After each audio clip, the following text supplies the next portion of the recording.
That's pretty, isn't it? Hello there, App Spy viewers. It's me, Peter, and this is another hands-on video for you. This time, it's with Midnight Star, which has a little bit of a pedigree. This is coming out of a studio which has people who used to work on Halo. You know, these people were at Bungie, so that's pretty exciting. So this is Midnight Star. It's an iOS, I would say, sort of gallery shooter with a bit of first-person element to it. And it is not available at the moment. It is currently in soft launch in Ireland. And as you can see, there are fairly long load times at the moment. And that's why it's in soft launch. Essentially, because there are all sorts of little tweaks and stuff that people can be doing, I'm sure. So if you look at the game running, it might look like I'm moving forward, but I'm not. I'm not touching. You know, I've got no real control over where I'm going, not particularly. I can change where I look. Shoot these baddies.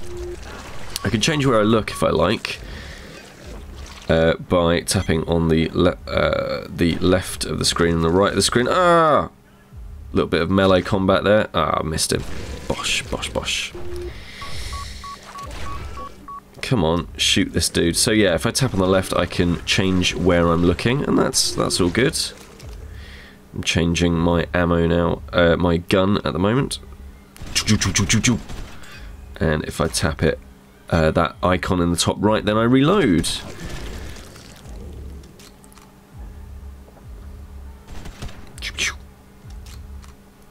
It's kind of a halfway house, really, between a true first-person shooter, as it were, and a more Time Crisis-y gallery shooter type shebang.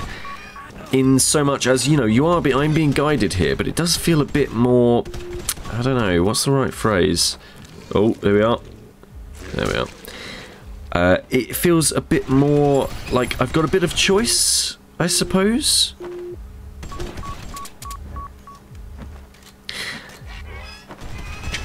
And I've just been told you're followed around by this sergeant guy at the moment. This is level 2, I should probably point out.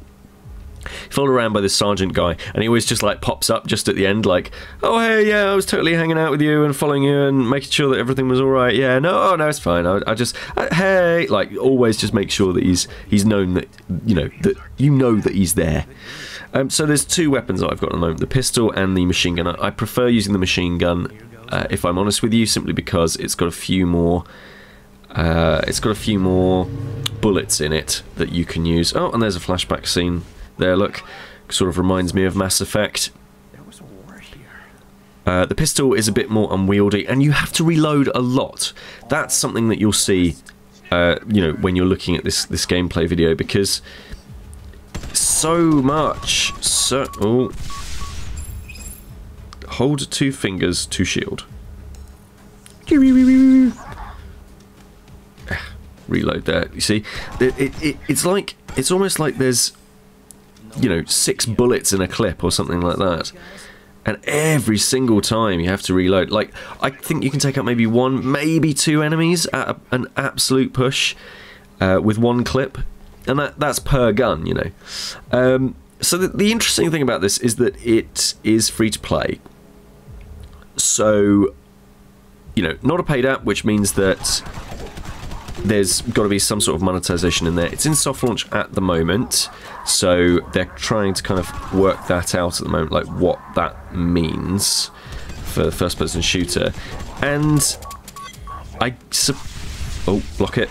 I suppose what that means really is that at some point it's going to sort of ask you to pay for some bits and pieces. I'm not 100% sure what it is. Maybe it'll be upgrades. That'd be good. Like if I could get a better, if I could get maybe like more bullets, that'd be quite good. But what's also kind of interesting about all this is that it's a really big deal. Like, the company that's making it thinks that this is going to be a really big deal. There is a motion comic being made at the moment. There is... I was talking with the guys in Los Angeles at E3, and they were like super all over this. You know, they think that this is going to be the next big franchise. They really do want this to be the next big franchise, and ultimately they want this to be the first-person shooter that kind of works. Oh, there we are. That kind of works on mobile, because we've had The Drowning, and that was pants, and we've had, you know, what else have we had that's a decent first-person shooter? Modern Combat, I suppose?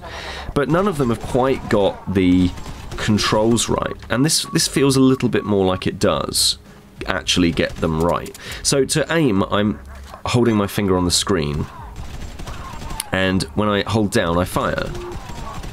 If I switch to my pistol, then I actually have to tap exactly where I want to shoot. But if I'm using my machine gun, then I tap slightly below where I'm meant to be shooting. Come on. The creature design is pretty cool as well. It's clearly inspired, you know, it clearly takes some of its references from a game with a Halo in it. And I think the engine looks pretty good. It's a little bit chuggy at the moment. I'm playing this on an iPhone 5C. No? Oh, okay.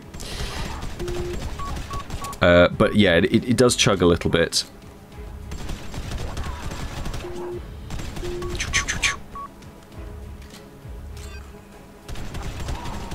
And yeah, to change my weapon, I'm sliding at the top right, and you know I can just. And this is the melee combat. You basically just touch an icon when it comes up. It's a quick time event, basically. But I'm not controlling my actual movement around, so that I have some sort of positional awareness. The number at the left-hand side or the right-hand side indicates how many enemies there are, and the colour indicates their danger. So if it's red, you're probably about to get shot or attacked or something.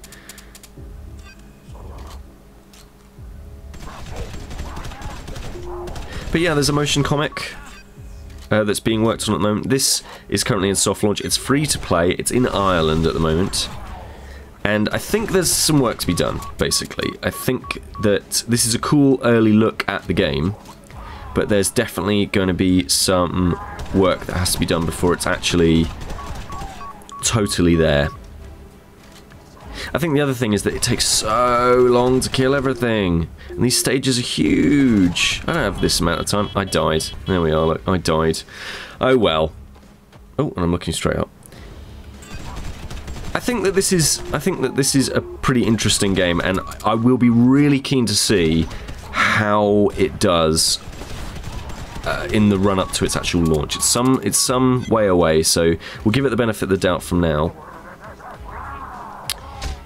But yes, it'd be very, very interesting to see whether or not they actually manage to get the first-person shooter working properly on a mobile phone. Are you interested for a first-person shooter, or would you prefer that different genres, more sort of mobile-friendly genres, were focused on by games companies? Do let me know in those comments below. This is Peter with AppSpy.com. We review, you decide.